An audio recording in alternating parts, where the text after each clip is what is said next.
O que a gente vai explorar agora é o Instituto FAM, um projeto que consegue juntar uma visão totalmente poética com uma missão de saúde pública urgente e incrivelmente concreta. O roteiro institucional deles captura essa essência de um jeito muito bonito. Logo no começo, temos a frase: em cada silêncio, uma nova promessa.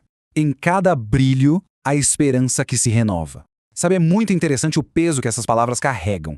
Elas falam daquele vazio enorme que os traumas deixam, mas também mostram que, mesmo do que parece ser o fim da linha, pequenas sementes de um futuro brilhante ainda podem brotar. Essa é praticamente a filosofia de tudo que a gente vai ver daqui pra frente. E olha só como essa metáfora vai ganhando corpo. Daquelas partículas douradas soltas, o roteiro descreve paredes e telhados se encaixando. O texto crava o seguinte: tijolo por tijolo, telhado por telhado, erguemos não apenas estruturas, mas novos lares, novos começos. A mensagem aqui é super forte. Reconstruir uma vida não é uma mágica que acontece de um dia para o outro. É um processo. Exige fundações firmes, paciência para conectar as peças, até você finalmente ter um abrigo seguro contra as tempestades da vida. Essa ideia toda é o que forma a identidade visual do projeto. O logotipo final do Instituto FAM traduz perfeitamente isso. A gente tem as casas bem sólidas, conectadas umas às outras, e uma pomba branca descendo. Ela carrega aquele famoso ramo de oliveira, que todo mundo sabe, é o símbolo universal da paz e do renascimento depois da tempestade. E no roteiro, no momento em que essa pomba pousa, as janelas das casas acendem, com uma luz bem quente e acolhedora. É literalmente o momento em que a vida volta para aquelas pessoas que estavam perdidas no escuro. Mas aí a gente precisa fazer uma pausa e pensar.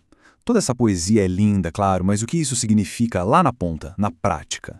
Porque a inspiração é bom, mas precisa botar o pé no chão da realidade, né? Essa luz na janela, essa reconstrução tijolo por tijolo, tudo isso é, na verdade, uma resposta mega estruturada para um dos problemas mais pesados e ignorados da nossa sociedade. E é exatamente por isso que a gente entra agora na parte 1 do nosso mergulho, o desafio da dependência feminina. Para entender o que o Instituto FAM faz, a gente tem que olhar para o tamanho do problema. Eles não estão construindo casas metafóricas. A missão real deles é atuar na recuperação de mulheres enfrentando o uso abusivo de drogas. E o ponto de partida é um dado da Fiocruz que, sinceramente, assusta. 3.200.000 pessoas fazem uso problemático de drogas ilícitas no Brasil hoje. Essa é a tempestade gigantesca para a qual o Instituto se prepara.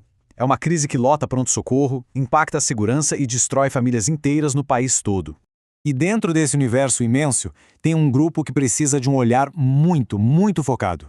Cerca de 25% desses casos, ou seja, 1/4 do total, são mulheres. E a realidade delas é brutalmente específica. As mulheres acabam abandonando o tratamento com muito mais frequência porque não têm apoio da família, sofrem muito mais violência doméstica ligada ao vício e, para piorar, batem de frente com uma falta absurda de clínicas e espaços que sejam exclusivamente femininos para fazer o tratamento em segurança. E se você acha que não dá para piorar, dá. Menos de 20% dos dependentes químicos no Brasil conseguem acessar um tratamento adequado. A gente está falando de uma minoria absoluta. É um buraco colossal no nosso sistema de saúde. E é exatamente nessa brecha enorme que o Instituto FAM entra em ação, pegando toda aquela esperança poética e transformando num plano viável e urgente para mudar vidas. O que nos leva à nossa segunda parte, a metodologia e a rotina de acolhimento do Instituto. Como a gente começa a resolver um problema tão complexo? O grande trunfo do Instituto não é só ter boa vontade. Eles usam um método muito empírico, validado e estruturado. Como eles dizem, a inspiração dá o pontapé inicial, mas é a disciplina que faz o jogo virar. O acolhimento é pensado para uma capacidade de 70 mulheres adultas. E a porta de entrada não é bagunçada, não. Tem triagem inicial, avaliação da situação social e da família e uma avaliação de comportamento para ver se a pessoa consegue viver em grupo. E o passo final, que é crucial, a assinatura do termo de adesão voluntária. Ninguém se recupera se não quiser genuinamente recomeçar. Isso é fato. A partir do momento em que elas entram, a rotina é quem dita as regras, e ela é pensada nos mínimos detalhes. Despertar às 7 da manhã, terapia em grupo às 9, atividades práticas às 11, atendimento individual lá para as 4 da tarde. E tem um motivo científico para isso. No tratamento da dependência, rotina não é chatice, rotina é remédio. Prever o que vai acontecer no dia derruba a ansiedade lá para baixo e é o que permite forjar novos hábitos. Claro que essa rotina é sustentada por bases bem sólidas da psicologia. O tratamento dura de 6 a 9 meses e usa muito a terapia cognitivo-comportamental, que a gente chama de TCC, para identificar gatilhos e mudar a forma de pensar. E tem algo fantástico aqui que é a psicoeducação. O Instituto ensina para essas mulheres como o vício afeta o cérebro delas. Assim, elas ganham a bagagem intelectual para entenderem e comandarem o próprio processo de cura. Lembra que eu comentei de atividades práticas? Pois é, tem uma sacada genial chamada laborterapia, envolvendo horta, cuidar de aves, de porcos, de gado. Isso está longe de ser só um jeito de ocupar o tempo. Cumpre 2 papéis fundamentais. Primeiro, cria disciplina e traz de volta aquele sentimento gostoso de ser útil, de pertencer a algo. Segundo, sendo bem pragmático, a comida que elas produzem chega a reduzir em até 25% os custos com a alimentação lá dentro do projeto. É uma economia gigantesca que ajuda o projeto a se sustentar. E não é só a mente que trabalha, o corpo também. A rotina inclui atividade física 5 vezes na semana. Por que tanto? Porque o cérebro de quem está em recuperação precisa voltar a produzir sua própria química sem a ajuda das drogas. O exercício aumenta a dopamina, que traz de volta a motivação natural para viver, e joga a serotonina lá em cima, o que dá uma sensação de bem-estar e afasta a depressão profunda que a abstinência causa. É pura fisiologia trabalhando como aliada no tratamento. O que nos leva naturalmente à terceira e última parte da nossa explicação: reinserção e sustentabilidade. É aqui que a gente vê se a conta fecha no mundo real. Para um projeto ser excelente, ele tem que entregar resultados concretos. O maior fantasma de qualquer tratamento assim é a recaída. Para vocês terem uma ideia, no Brasil, tratamentos sem um suporte adequado têm uma taxa de recaída que passa dos assustadores 60%. Mas o Instituto FAM, usando toda essa estrutura de laboraterapia, exercícios e suporte psicológico, tem uma meta agressiva e super possível de manter as recaídas abaixo de 40%. É uma diferença enorme na vida dessas pessoas. Só que não recair é apenas metade do caminho.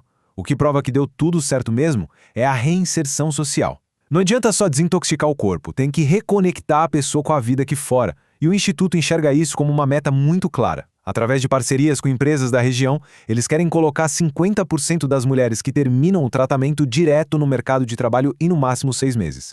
E para que o governo ou qualquer parceiro acredite numa máquina dessas, os números financeiros precisam ser redondinhos. E eles são. O resumo financeiro que o Instituto apresenta é de uma saúde tremenda. Eles projetam receitas mensais ali na casa dos R$198 mil contra R$145 mil de custos.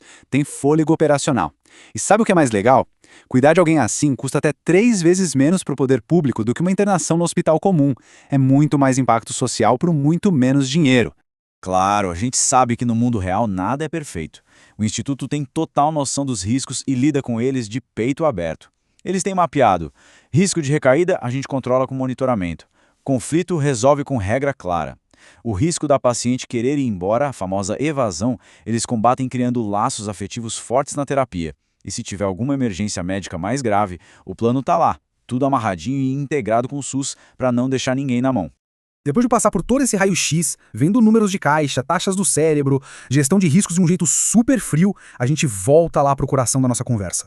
Lembra daquela frase do começo do vídeo deles? Nunca é tarde para recomeçar. Depois de ver tudo isso, ela ganha um peso gigantesco, né? Porque toda essa estrutura enorme de gestão existe só para garantir que essa frase seja uma realidade na vida de dezenas de mulheres e não só uma frase de efeito. E o que a gente tira de mais importante disso tudo é que reconstruir uma vida humana não é obra do acaso, é pura arquitetura.